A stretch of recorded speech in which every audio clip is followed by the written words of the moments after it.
zvakanaka. Mwari ni Mwari werugare. I hope I find you well kwese kwamuri. Nyasha dziwanzwe, Mwari vakuchengetei. Oh, my brother Witness Mhlanga, may the good Lord bless you. A good morning to you. God bless you. Thank you so much for tuning in. Mangwanani ano ndoda nditaure pamusoro pechinhu chandingati respect kana kuti honor. Respect kana kuti honor.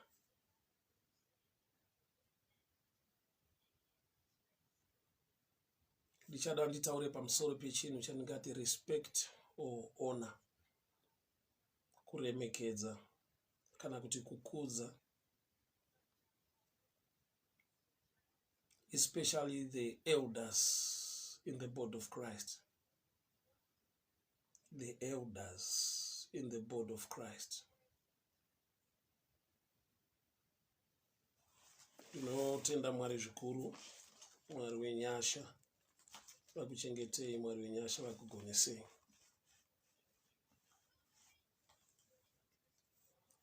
Nditaure pamusoro pe respect kana kuti honor, especially for the elders in the body of Christ.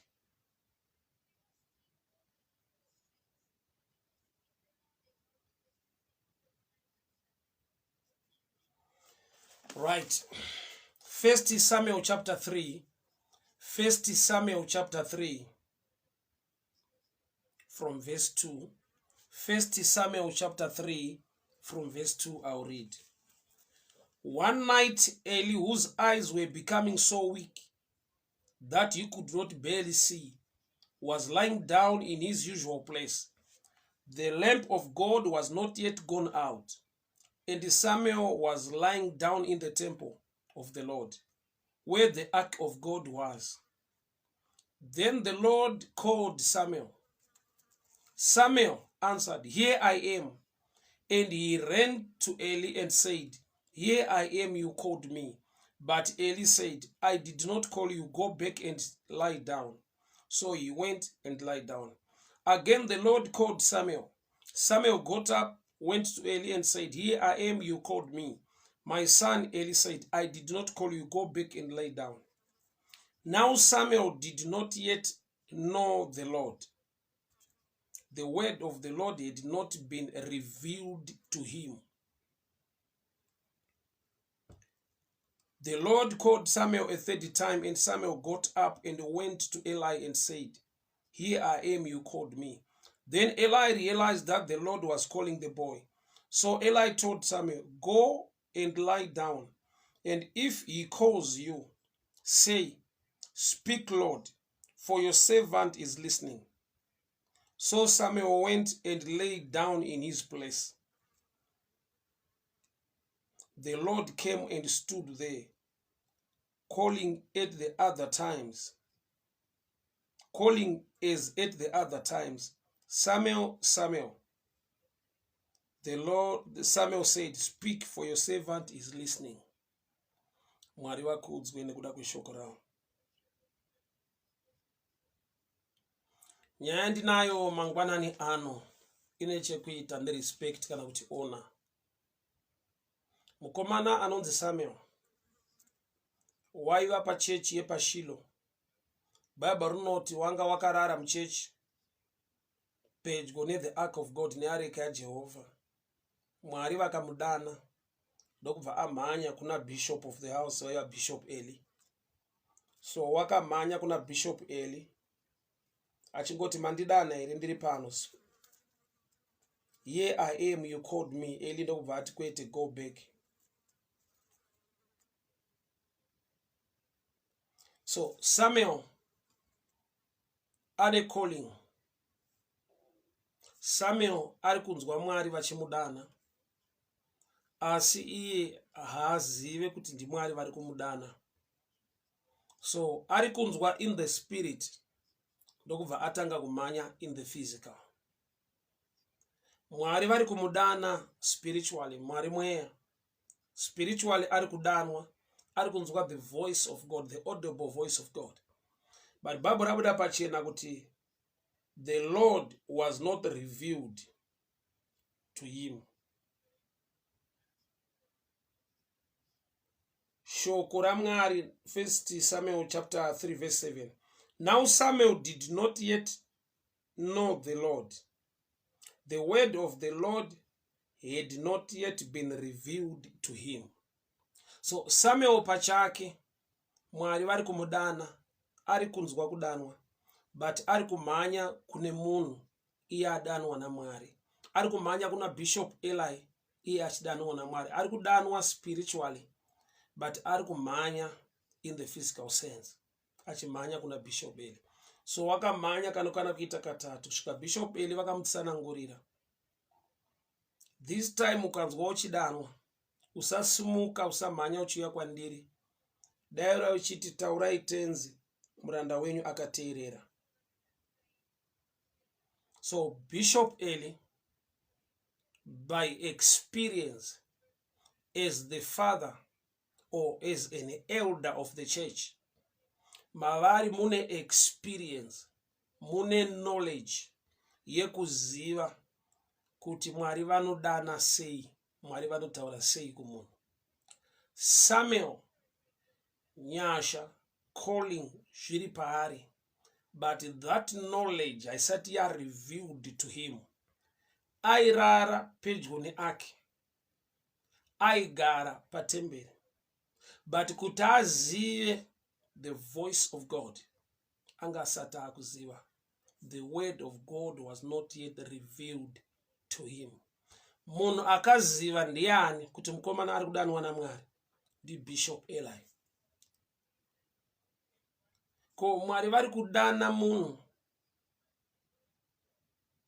asingazive kuti ndiMwari ari kudana, vachisiya munhu ane experience anoziva. Samuel wakadzidziswa kuresponda, akatoudzwa kunzi enda unodzokera unorara. Kana wadanwa this time, uti taurai tenzi, muranda wenyu akateerera. So he was taught how to respond to the voice of God. Wakadzidziswa kudaira mukusheedza kwaMwari. Wakaudzwa kuti ukanzwa uchidanwa nenzira iyi, haasi munhu, ndiMwari. Sister Shamiso Jekia, welcome. Good morning to you. God bless you. Thank you so much for tuning in. So, Eli ane a record yekuti wakatadza kurayira vana vake zvakanaka, Hofni naPhinehasi, pacheche paShilo. Eli meso ake anga asanyatsooni. Eli anga akura akwegura. But pane chiri maari chinogona kudzidzwa chikabatsira a young man who is being called by God. Maari mune experience, mune knowledge yekuziva kuti ukanzwa uchidanwa sezvizvi ndiMwari, uye kana Mwari vakudana sezvizvi, you must respond this way. Knowledge yakapiwa kuna Samuel yakaita kuti Mwari vagone kuuya kuna Samuel. I need to read kuti ndoda tuone difference. Samuel paakadzidziswa kuti ndiMwari vari kukudana, kana vakukudana this time, unoti taurai tenzi, muranda wenyu akateerera. Bible rinoti paverse 10, the Lord came and stood there. Kumashure kwesa, the Lord was calling Samuel. But Samuel paakaemhanya kuna Eli, Bishop Eli vakamutaurira kuti go and lie down, and if he calls you, say, speak, Lord, for your servant is listening. So Samuel went down and lay in his place. The Lord came and stood there. Kumashure kwesoko tinongonzwa Mwari vachimudana.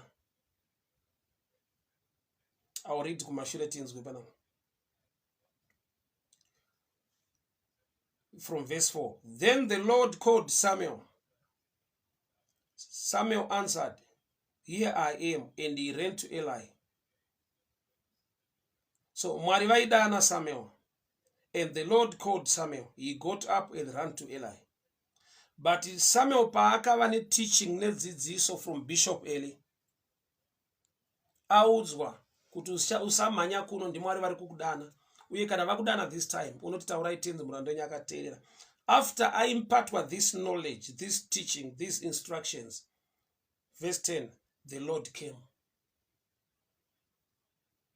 There is blessing and favor ukava neteachable spirit, ukava nemoyo wekuremekedza and honor to the elders, vane a knowledge yausina, vane experience in the things of God. Regantaure chinhu ichi, no matter Mwari vari kukudana nenzira yakasiyana nevamwe, kana kuti vari kushanda newe nenzira yakasiyana nevamwe, kana kuti wawanirwa favor nenyasha dzekuti Mwari vari kutaura neupenyu hwako mazuva anhasi, learn to respect and honor the elders in the kingdom of God. Why? Nokuti pane zvimwe zvekuti you need to learn from them for God to act in a different way towards you. Ndofunga apa taona kuti pekutanga Mwari vaishedza Samuel, but Samuel, after awana knowledge and teaching from Bishop Eli, there was a difference. Mwari havana kungoshedza base. Verse 10 yati, the Lord came and stood there. Knowledge yaimpatwa muna Samuel yakonzera kuti Mwari vachigona kuuya kwaari, vachisvika paari. Kumashure kweso, the boy was lacking knowledge. He was in the house of God, ane calling pamusoro peupenyu hwake, akarara pedyo neareka, but pane dzidziso yaanofanirwa kuwana kubva kuna Bishop Eli. Oremekedza dzidziso iyoyo, oitambira, zvinokonzera kuti Mwari vagone kudhila naSamuel in a different way than before. Nokuti kumashure kweso, the Lord was calling Samuel. But by verse 10, after Samuel had been taught by Bishop Eli, the Lord came and stood there, calling as at the other times, Samuel, Samuel. The Lord came and stood there.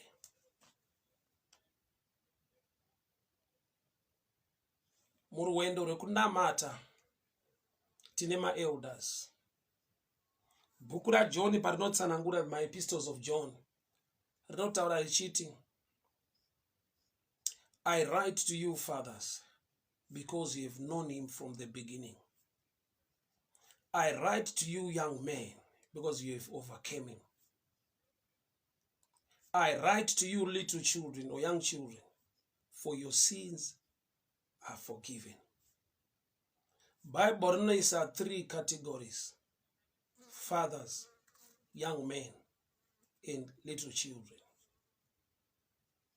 Kune zvekuti ukasava ne a teachable spirit, ukasava ne respect and honor to the elders, you miss kumwe kuita kwaMwari. Why? Nokuti Samuel asat awana this teaching, the Lord was just calling him as an audible voice. But after he was taught na Bishop Eli, Bible rati, the Lord came and stood there. Mwari vakauya kwaari. Hagai naIshmael mwana wake vakadzingwa zvechokwadi pamba paAbhurahama. Vari mugwenga vari kuchema nenzara nenyota. Bible rinoti Mwari vakavhura meso aHaga akaona tsime remvura. Toda kuti muone chinhu ichi. Haga pane chaapiwa kumba kwaAbhurahama, a skin or a bottle of water, yaanogona kuramba achishandisa in the desert place kuti agone kuchera mvura ape mwana wake naiye agone kunwa. Kurati kumba kwaAbhurahama akabva aine a skin or a bottle of water, a container. A container represents a system inogona kushandiswa in the future. Hongu asangana nemiracle muupenyu hwake, but kuti agone kuenjoy, to be a partaker of the blessing emiracle yacho, kuti agone kunwa mvura mutsime, anoda chekucheresa a vessel. So kumba kwaAbhurahama apiwa a skin of water or a bottle of water. Nyangwe mvura yapera, it's not wise to throw away the bottle of the skin because yapera mvura. Nekuda kwekuti Mwari pavari kuunza a blessing into your life, you need that empty bottle, you need that skin of water from Abraham's house. So nyangwe vadzingwa kubva kumba kwaAbraham, they still need to respect and honor Abraham, nokuti akavapa chinhu chavanogona kushandisa pamiracle yazarurwa naMwari vari mudesert place. Ndiri kuti kudiko mangwanani ano. Kune zvakaiswa naMwari, kune experience ine vanhu vangangodaro vasina kupiwa the kind of teaching yauinayo, vasina kupiwa the grace to perform miracles sezvaunoita in these days. But if you don't respect and honor the elders, there is a touch or a blessing or an encounter that you will miss. Why? You need to impart from the elders. I've seen people vasati mature, if they move from this church to another church, they will speak bad or they speak something negative concerning kwavakabva.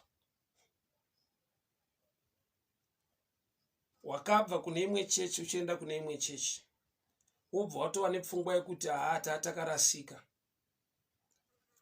Manga musina kurasika. Nyangwe wawana kumwe kuziva. Munhu abva grade 1 achienda grade 2. Grade 1 anga asina kurasika. That's a starting point. You need to respect every step in life, because the first step leads you to the second step.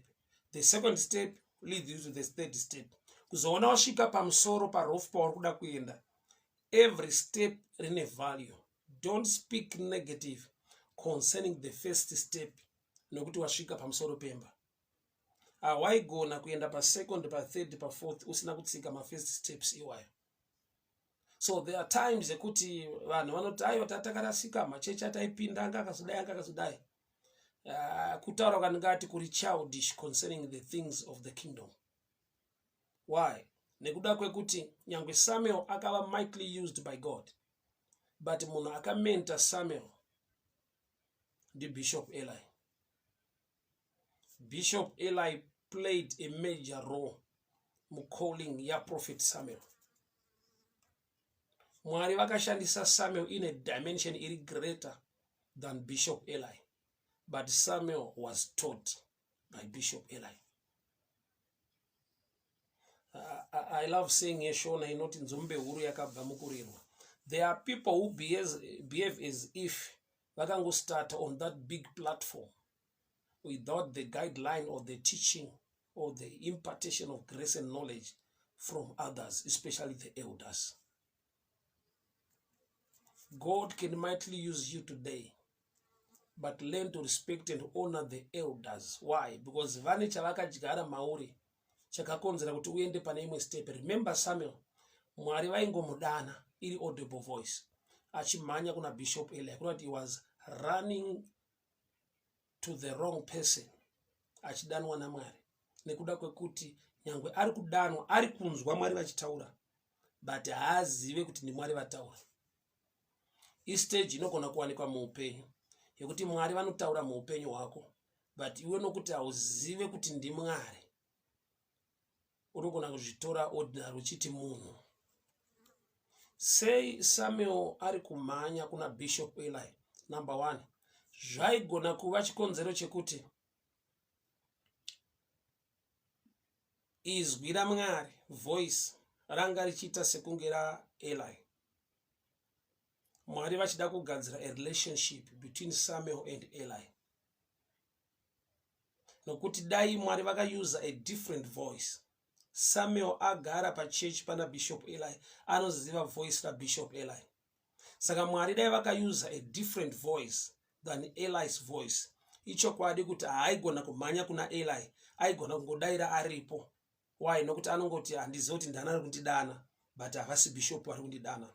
So which means zvinoita sekunge Mwari vakashandisa the voice of a man angangodaro achitreatwa as a reject, semudhara apera basa, for the sake yekuti Mwari vada kucreate order, Mwari vada kucreate chinhu chinonzi respect in the body of Christ. Kuti no matter Mwari vari kushanda newe, ndiwo uri kunzwa Mwari zvakanyanya mazuva ano, but vakambonzwa Mwari kare vaise panzvimbo yavo, respect them. Why? Nokuti ukatarisa the birth of Samuel ine chekuita naBishop Eli. Ndo vakataura a blessing, ndo vakataura breakthrough muupenyu hwaHana.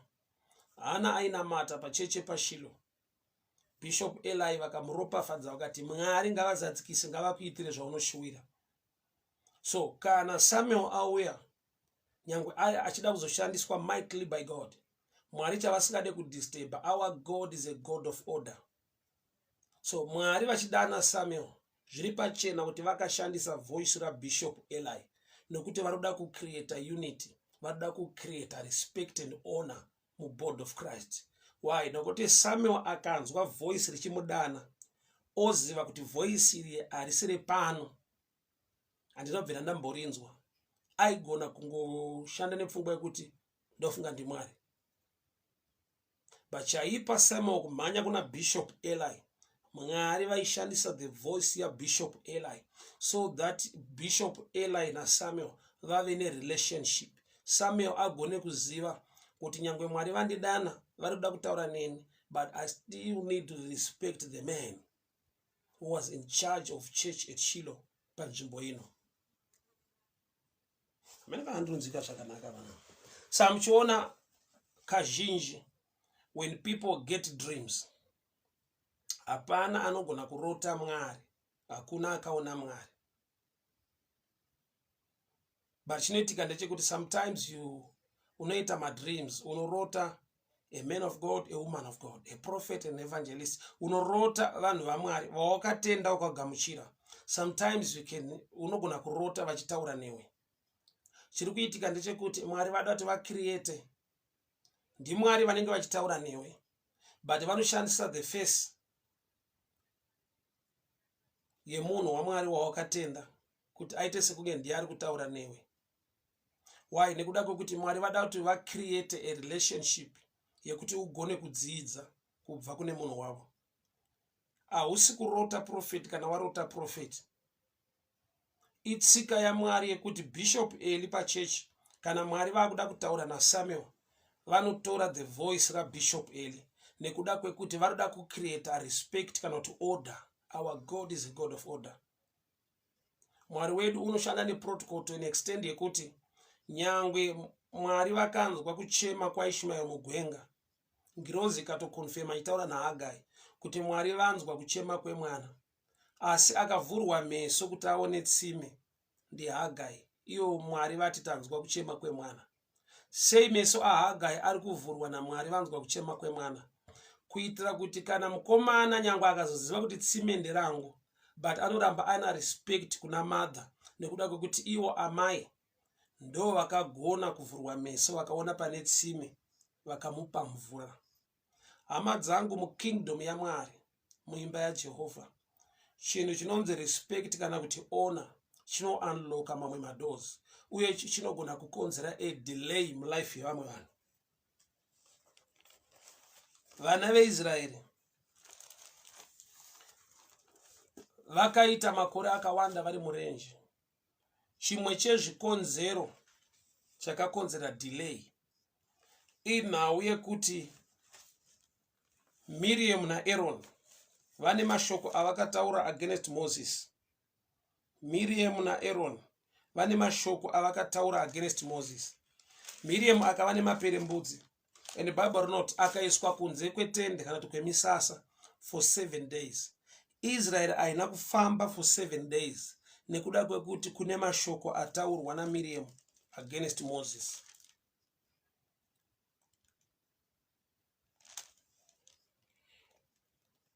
Maybe tikaverenga zvinotiitira zvakanaka.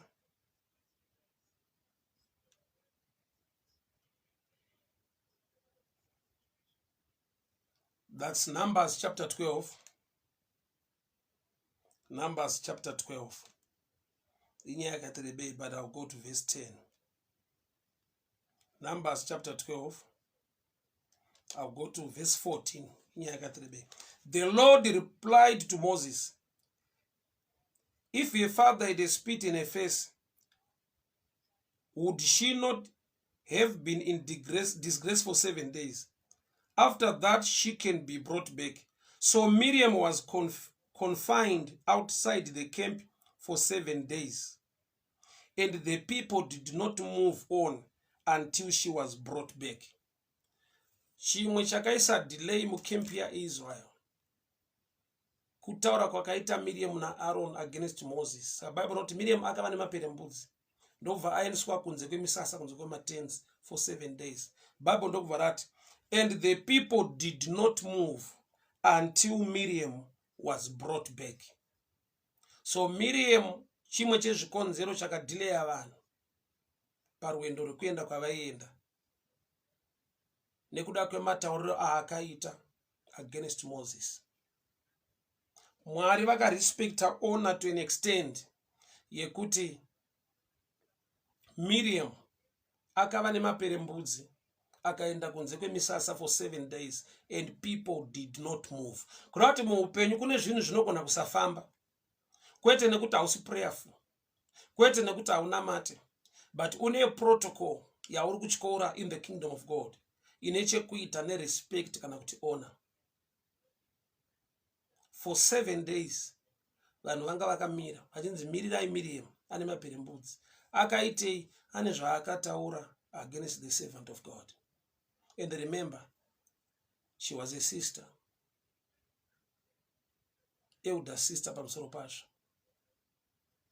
a family member.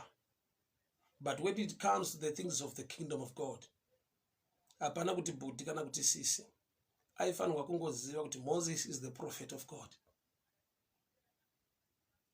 So chimwe chakava delay to the people of it. Remember, vanhu vese vakanzi mirai kufamba, timirire Miriam aita maperembudzi. For 7 days the people did not move. Kune zvinhu zvinogona kusafamba muupenyu hwevanhu, otoshaya kuti chii. Nyamba zvinobva pakutaura, zvinobva pamatauriro aunoita anotaridza kushayiwa respect and honor in the house of God. So for 7 days vanhu havana kufamba. So murume anonzi Eli ndibishop pachechi, vakura vakwegura, meso haachanyatsooni, his eyes were dim.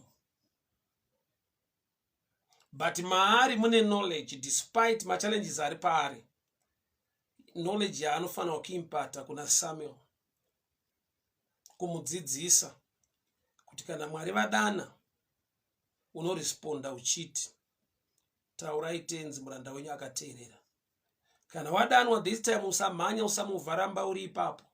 Nekuda kwekuti Bishop Eli vakaziva, Bishop Eli realized that the Lord was calling Samuel, which means Samuel was not aware kuti ndiri kudanwa nani. But Eli realized by experience, by knowledge as an elder. Kune vanhu vakura kana kuti vanhu vakuru muzvinhu zvekunamata Mwari, vane experience, vane knowledge iri deeper, wekuti if we look down at them, maybe nekuda kwema physical challenges, because the Bible describes about Eli angasanyatsoona, his eyes were dim, he could not see properly. Asi maari mune knowledge. Knowledge iyoyo paakaimpata, paakataura kuna Samuel, Mwari vakaacta in a different way. Ndatokarenga nyaya yacho, it's quite interesting. Nekuda kwekuti Mwari vakatanga vachingoshedza Samuel neaudible voice, but Eli paakapa teaching dzidziso kuna Samuel, Bible rati, and the Lord came and stood. Mwari vakatouya vakamira kuti vachitaura na Samuel. Why? Nokuti ane zvaadzidza. I love the saying yekuti God will meet you at the point of need. There is also a dimension yekuti God will meet you at the level of your knowledge.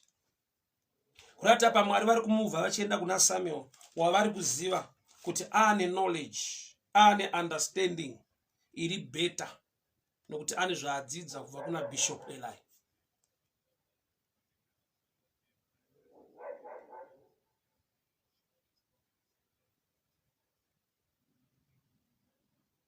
Lot ari muSodom ane imwe information yaasina kuziva pakugona kuzobuda muSodom kwaakaita. Vatumwa vasati vauya kuSodom neGomora vakapfuura nekumamre kwaigara Abraham.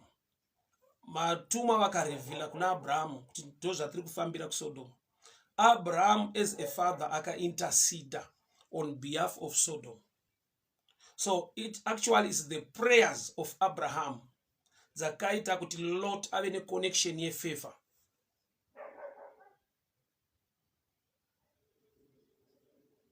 Abraham paakaintercede on behalf of Sodom, Lot akawanikwa achibuda. But Lot anogona kunge asiri kuziva kuti kuna aita stand on the gap to pray for this city, for someone to be saved. I've seen this in my life. Mwari vakandidana kuti ndiwe muvhangeri,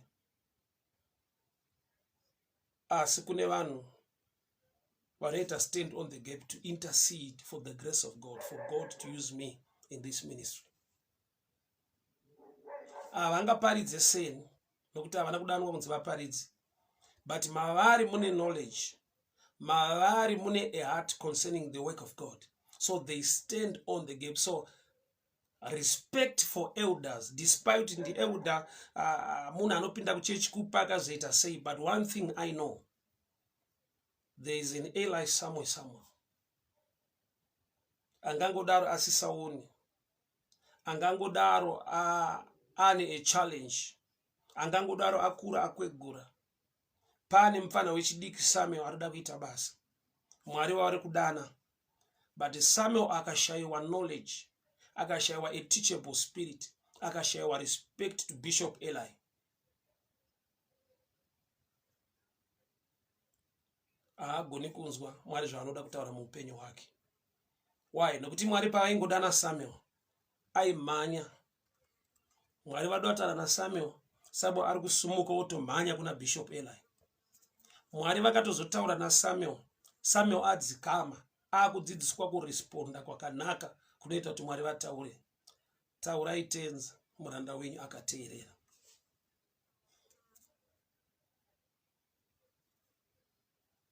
Tine kwatinobva, tine vakateerera ndokureva spiritual. Zvichida Mwari vakadyara ministry mauri, but you came from somewhere.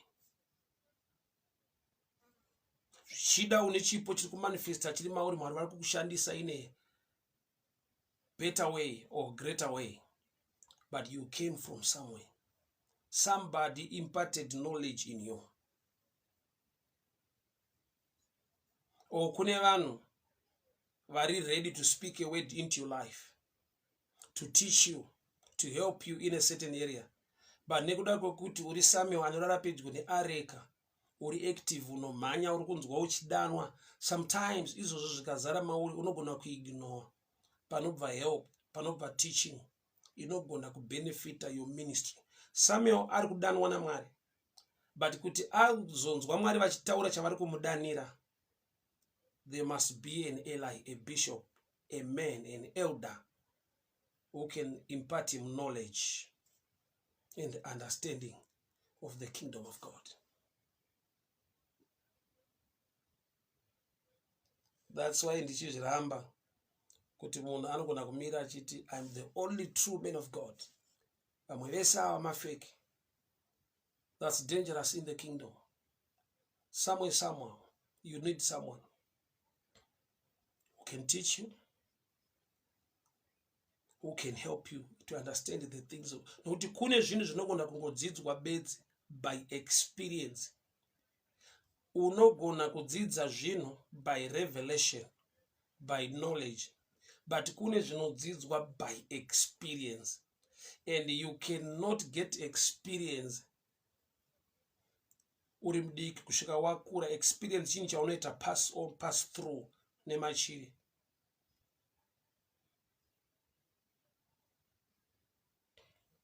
Samuel wese kureva kuti munhu wese wechidiki anonzwa Mwari achitaura maari anofanirwa kunzwawo vamwe vanhu vachitaura futi kwaari.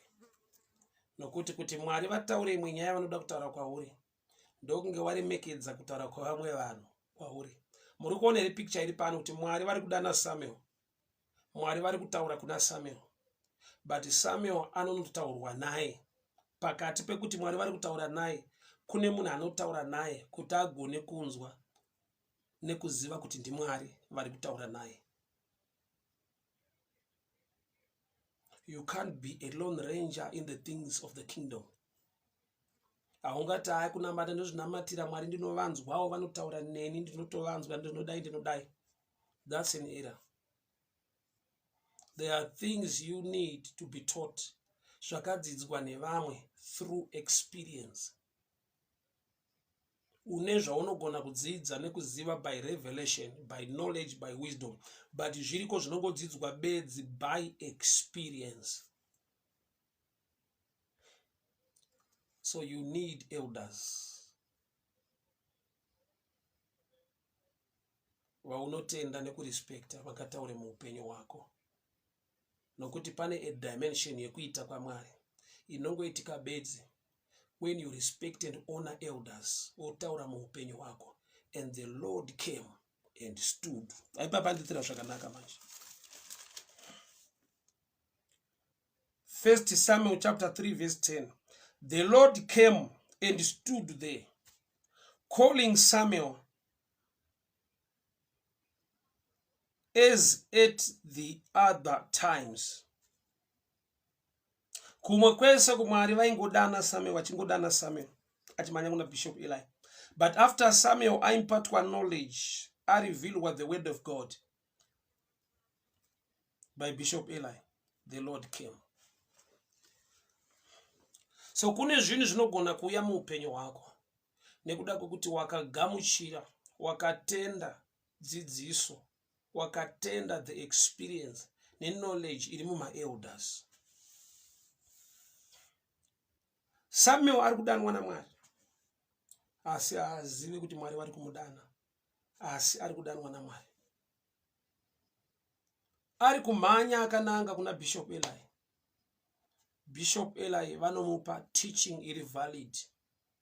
Paakagamuchira dzidziso iyoyo naMwari vakati, this time I'm not going just to call you, but I'll come to you.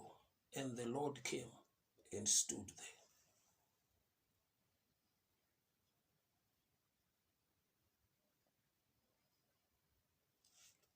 As young people, let us learn to respect the elders.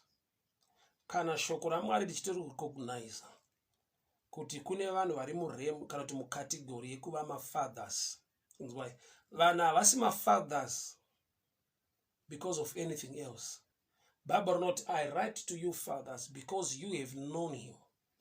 The level of knowledge yekuziva Mwari in my elders, it makes them fathers in the spiritual sense. I write to you fathers because you have known him.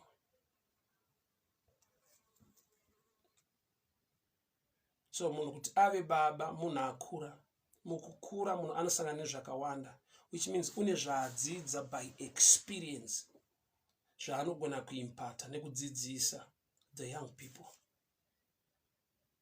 So now yekunamata haisi kuva a lone ranger yekuti ndinozvinamatira ndozvinzwira Mwari wangu. Why? Because you miss the other dimension of God. Nokuti panapa Samuel waingodanwa achimhanya, asi paakadzidziswa haana kwaakamhanya, the Lord came. Ndoda tungodzwa ka difference kaka ndokandati ndiparidze manera nhasi. Paaidanwa asati ane teaching, asati ane knowledge, aimhanya kuna Bishop Eli kurati ndiye aifamba. But paakadzidziswa na Bishop Eli haana kwaakafamba, the Lord came. Zvora kuti pane kumwe kumhanya kunotaridza kuti mauri mune knowledge iri missing, nokuti iwe hausiri uri suppose kumhanya. Pane zvinofanirwa kuuya muupenyu hwako zvauri kumhanya uchitsvaka, zvinofanirwa kuuya muupenyu hwako. Only if you can respect and learn from the elders. Mwari vaidana Samuel, Samuel usumuka umhanya. But Bishop Eli pavakadzidzisa Samuel kuti ndimwari, ukanzwa vakudana unditaurai tenzi muranda nyakateera, ava nedzidziso iyo, the Lord came. Kureva kuti uyu aimbomhanya nokuti anga asina the teaching, but paakava neteaching nerespect for the elders, Mwari ndo vakazouya kwaari. Ona ine zvainounza muupenyu. Ona ine zvainounza in the things of the kingdom of God. Ona kana kuti respect hakusi kunamata munhu. Mumwe angati Sama kutidzidzisa kuti tinamate vanhu. No, munhu haanamatwe. Asi kune vanhu vanogona kukudzidzisa manamatiro, manzwiro, matauriro. Why? Because they are elders. Vane experience. Vane knowledge yavakaitwa imparted by elders. So by experience, vane zvavasangana nazvo. Zvekuti vakakudzidzisa, pane kuti ufambe, pane zvinouyawo muupenyu hwako. So whenever you see an elder, learn to respect and honor them and get knowledge from them. Gamuchira dzidziso inobva kuvatana not kuvakuru. Inobatsira kuti uregere kumhanya zvimwe zvinhu zvigone kuuya pauri. Pekutanga Samuel waimhanya,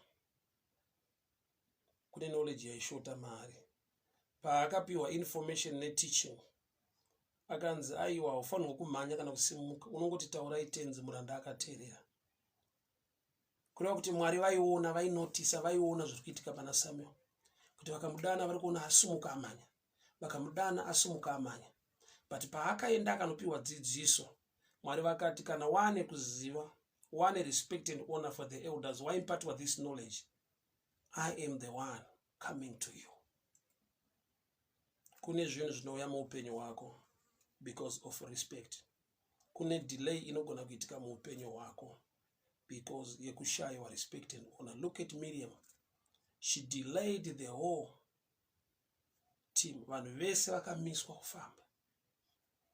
Ndofunga mumwe vaitobvunza kuti tatichifamba zvakanaka kuti ambomirirei.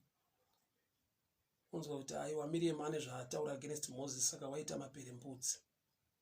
Saka aiswa kunze kwemusasa for 7 days.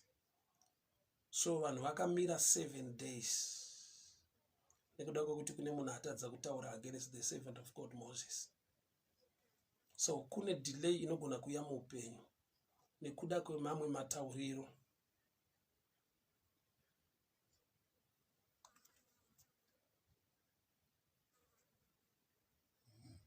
Bishop Eli vakadzidzisa mukomana how to respond to the voice of God. Vakamuudza kuti ari kukudana ndiMwari. Iye ari kunzwa kudanwa, but haazive kuti ndadanwa nani. Sadati zviri pachena kuti Mwari vakataura naSamuel, vakamudana vachishandisa the voice of Bishop Eli. Because if the voice was new or was different kune raanonzwa mazuva ese, aifanirwa kuenda kuna Bishop Eli obvunza kuti ndiani ari kundidana. But iye aiti akaenda kuna Bishop Eli, aiti ndiri pano, here I am, you called me. Haana kuenda kuna Bishop Eli achiti ndiri kudanwa naniko, ndiri kunzwa kudanwa. So chakaita kuti ati here I am, you called me. Kuna kuti Mwari vaitoshanda nevoice raBishop Eli. Why? Nekuda kwekuti vaida kuti tigone kudzidza protocol kana kuti chinhu chinonzi respect and honor.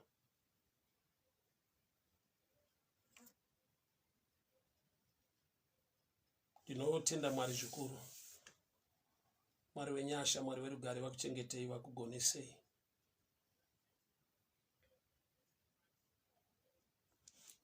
Mwana mudiki wenguva ino ane vabereki vakakura vakararama kusina technology yanga yakawanda semazuva atiri. But despite nawe technology nekudii, there is experience yekurarama.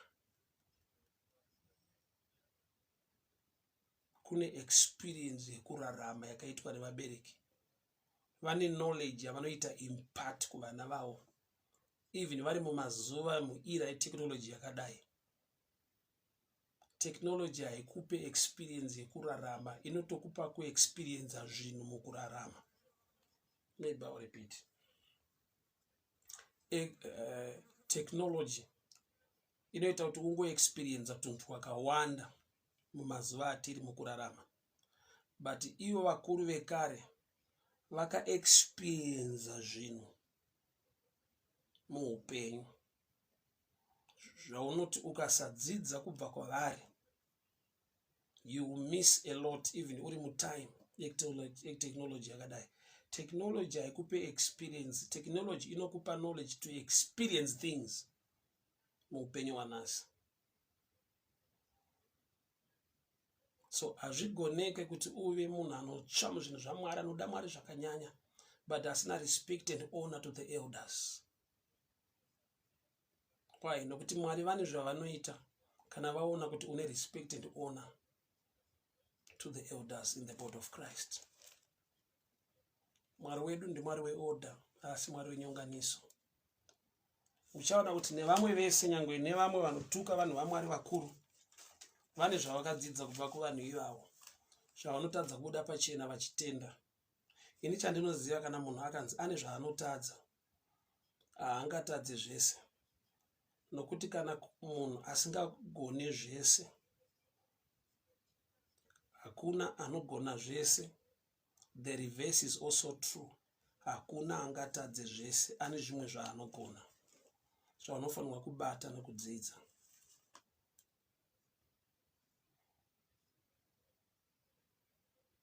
Mwari vakuropafadzei, Mwari vakuitirei nyasha, Mwari vakugonesei. Baba, ndinonamata mangwanani ano, mutsvene wakatendeka, Mwari wamasimba ose, makarurama, mupe upenyu, anotida, anotirwira, anotichengeta nekutigonesa. Ngarikudzwe ruongwe rinamatwe zita renyu Baba, nokuti makanaka. Imi ndime Alpha, imi ndime Omega, imi ndime wekutanga, imi ndime wekupedzisira. Everlasting Father, the Ancient of Days, the Holy One of Israel. Wenyasha mutsvene wakatendeka, imi maizvirivhira kuvana venyu muchiti, I'm the God of your fathers, the God of Abraham, Isaac and Jacob, the God of Israel, faithful God, everlasting Father. Takupai mbiri, takuremekedzai, nokuti makanaka, nokuti makatendeka. Ngariongwe rikudzwe zita renyu Baba. Tinokutendai nechipo cheupenyu. We thank you for the gift of life, your hand of protection, blessing, and your favor upon our lives. We thank you for the elders. We thank you for knowledge. We thank you, Lord Jesus. Muzita ra Jesu Kristo Nazareta. Amen and amen. Hama dzangu, ndinotenda Mwari zvikuru. Mwari werugare vakuchengetei, Mwari wenyasha vakugonesei. May the good Lord bless you. May the good Lord favor you. Baba Maduro, Mwari vakuchengetei, Mwari vakuitirei nyasha. Thank you so much for tuning in. Mainya Munda, may the good Lord bless you. Evangelist, may the good Lord bless you. Mighty situation, may the good Lord protect you and bless you. Nyasha dzwanzwe, Mwari vakuchengetei, Mwari vakugonesei. Maiduwe manjenje, maimukuena muguti, may the good Lord bless you. May the good Lord favor you. Mwari vakuropafadze hama dzangu, Mwari vakuitirei nyasha, Mwari vakugonesei. Good morning to you, Sister Shamiso Jake, Baba Mtandwa. God bless you, God bless you, God bless you. Nyasha dzwanzwe, Mwari vakuchengetei, Mwari vakugonesei, Mwari vakurwirei. So happy to see you online. Ndafara kukuonai, Mwari vakuitirei nyasha zvikuru. Talent Mahembe, may the good Lord bless you.